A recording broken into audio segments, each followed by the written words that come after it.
Good morning, જય શ્રી કૃષ્ણ, જય માતાજી મિત્રો. તમારા બધાનું અમારા નવા વ્લોગમાં હાર્દિક સ્વાગત છે. હાર્દિકભાઈ ગુડ મોર્નિંગ. ગુડ મોર્નિંગ, જય શ્રી કૃષ્ણ, જય માતાજી. જય માતાજી મિત્રો. તમે જોઈ શકો છો ભાઈ, ઠંડી કેટલી બધી પડી રહી છે. તમને અમારા ભાઈના ચહેરા પરથી ખબર પડી જ જતી હશે. અત્યારે હાલ તો બધી રીલો પણ વાયરલ થઈ છે. પેલી બરફવાળી ખબર છે, ગાડી બધી આમ લપસણી ખાઈ જાય છે, સ્લીપ ખાઈ જાય છે ને, એવી રીલો પણ વાયરલ થઈ છે. એટલે બરફમાં પણ ભાઈ બહુ દસ્યા છે અને અમારા ગામમાં દસ્યા છે. કારણ કે અમારા ગામનું આમ તો મિની કાશ્મીર બધા કહેતા હોય છે લોકો, અમારા આજુબાજુના લોકો. કારણ કે અમારા ગામમાં તમે એન્ટર થયો એટલે જોરદાર તમને ઠંડીનો અનુભવ તાત્કાલિક થઈ જાય. તો મિત્રો આજે અમે જઈ રહ્યા છે હિંમતનગર માં વિહત એન્ટરપ્રાઇઝમાં. કારણ કે ત્યાં ખજૂરભાઈ આવી રહ્યા છે એમના અન્નપૂર્ણા ઓઇલનું કંઈક પ્રમોશન કરવા માટે. તો અમે પણ આજે જવાના છે ખજૂરભાઈને મળવા માટે, જોવા માટે. જોઈએ ભાઈ કે આજના દિવસમાં શું શું થાય છે. બાકી તમે બધા વ્લોગમાં બન્યા રહેજો. અને હજુ સુધી અમારી ચેનલને સબસ્ક્રાઇબ ના કરી હોય તો મારા ભાઈ જલ્દીથી સબસ્ક્રાઇબ કરી દો. ચલો તને આપણે જઈએ હિંમતનગર. અને આજે વિક્રમભાઈ નથી આવવાના કારણ કે એ બાજુ જશે એમના મમ્માના ઘેર. બરોબર છે, બરોબર. તો ચલો તને આપણે નીકળી જઈએ હિંમતનગર.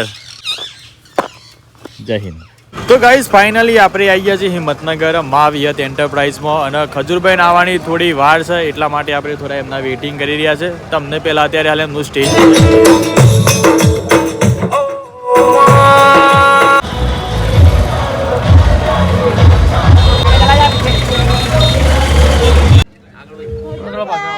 જય માતાજી. સરપંચ કેમ છો હિંમતનગર? હેલાવ જોરથી બોલો, કેમ છો? કેમ છો હિંમતનગર? ભાઈ હિંમતનગર નો પ્રેમ, ભાઈ તમારી તો હિંમત છે. કેમ છો હિંમતનગર? હા, હિંમતનગર નો પ્રેમ.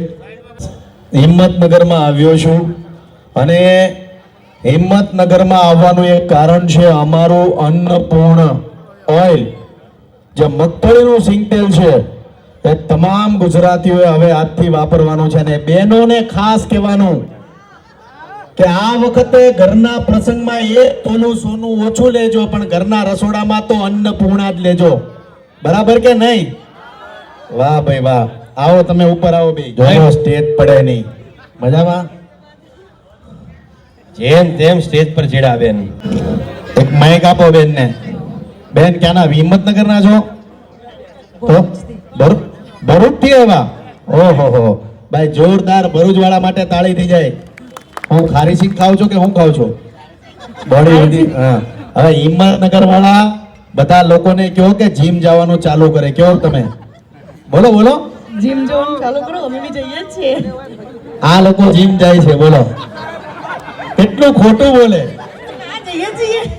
પણ તમારે આજે બેયને મને વચન દેવાનું છે કે 20 કિલો અમે ઘટાડશું. જોરથી પબ્લિક ની વચ્ચે 20 કિલો વજન ઘટાડશું. બોલો. 20 કિલો અમે ઘટાડીશું. 20 નહીં 30 કિલો. ઓહો, 30 કિલોમાં ખતમ થઈ જાવ પાછા.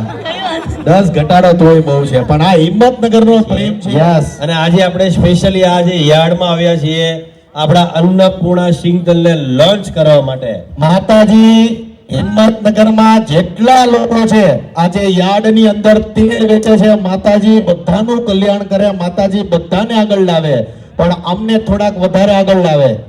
બરાબર? બધાની પ્રગતિ થાય, બધા ખૂબ આગળ વધે. અને જેટલા યાર્ડ વાળા છે તમામને વિનંતી કરું છું કે આમ લાલાભાઈ હિંમતનગર ને પહેલા કેવું પડે, હિંમતનગરમાં જેટલી હોટલો છે, હોટલ વાળા, રેસ્ટોરન્ટ વાળા, ભજીયા વાળા, પકોડા વાળા, ધાબા વાળા, તમામને કહું છું કે ભેળસેળ વાળું તેલ ખાવાનું બંધ કરો. તમે સારું તેલ જ વાપરો છો, પણ હવેથી ગુજરાતની જનતાને અન્નપૂર્ણાનું શુદ્ધ મગફળીનું તેલ ખવડાવવાનું ચાલુ કરો. એનું કારણ છે કે આપણી ગુજરાતની જે આબોહવા છે, આપણા ગુજરાતીઓની જે બોડી છે, બાંધો છે, એના પ્રમાણે હકીકતમાં કોઈ તેલ શૂટ થતું હોય તો એ મગફળીનું. એટલે ગુજરાતની તમામ જનતાને કહું છું કે હવે ભેળસેળ તેલ ખાવાનું બંધ કરો અને અમારું તેલ વાપરવાનું ચાલુ કરો. હલતા નહીં, કોઈ હલતા નહીં. હવે અમે બહુ દુખી છે સાહેબ. અમારા કોઈ અમારા જેડી નથી. અમે બે ડોસી ડોહા છીએ, ગરીબ છીએ, પણ અમારું કોઈ આધાર કોઈ કરતું નથી. એવું અમારા કરિયાલો સાહેબ, તમારી વિનંતી. ક્યાં દાદા ક્યાં છે? પણ અમારી હિંમતનગર આવવાનું. દાદા ક્યાં? દાદા વાહ ડોહા અહીંયા આવ. નહીં આવડે એમને, બોલો. અમારું કોઈ નહીં ગયા. તે છોકરા કોઈ આવતું નહીં અમારે. વગર જુદા ના અમારું જ કરી ગઈએ. છોકરોને કોઈ આધાર નહીં સાહેબ. અમે ડોહાનું ઓપરેશન કરાયેલું છે. અમે અમારા માંથી જુદું કરી ખાઈએ સાહેબ. પણ એની કોઈ અનંતતા કરો તો અમાર પોતાનું ઘર બરાબર છે માજી, પણ દીકરાની વાતો જાહેરમાં ન કરાય. છોકરા સમજ્યા તમે? 5 લીટર કે 15 લીટર ડબ્બો નોંધાવો હોય અમારા અનિલભાઈનો સંપર્ક કરો. તો ગાઈઝ ફાઇનલી આજે ભાઈ ખજૂરભાઈને મળી ગયા. ખરેખર ભાઈ અંદરથી એક બહુ જ આનંદ થઈ રહ્યો છે. એક લાગતું જ નથી મારા ભાઈ, એક શોખ લાગે છે તો ભાઈ ફાઇનલી આપણે મળ્યા કે ના મળ્યા, શું કેવું યાર, એક સપના જેવું લાગી રહ્યું છે ભાઈ.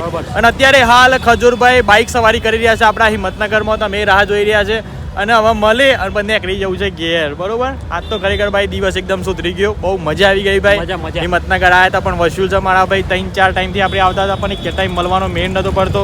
અમારા બાજુના ગામમાં સટ આજા તો એ મેળ ના પડ્યું, પછી હિંમતનગર આવ્યા માર્ટિનો તો એ મેળ ના પડ્યો અને ફાઇનલી આજ તો ભાઈ મેળ પડી જ ગયો. એટલે ખરેખર મારા ભાઈ બહુ આનંદ આવી રહ્યો છે.